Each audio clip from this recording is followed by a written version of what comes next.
You ask Tiger to solve. This deals with linear equations with one unknown. The final result is x equals -4. Let's solve it step by step. Isolate the x. Multiply both sides by inverse fraction 2 over -5.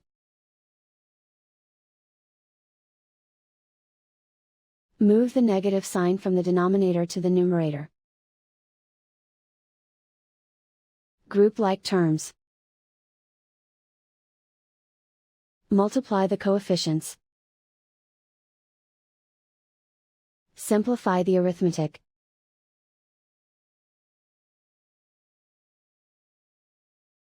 Move the negative sign from the denominator to the numerator.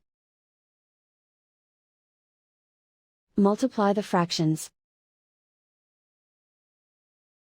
Simplify the arithmetic.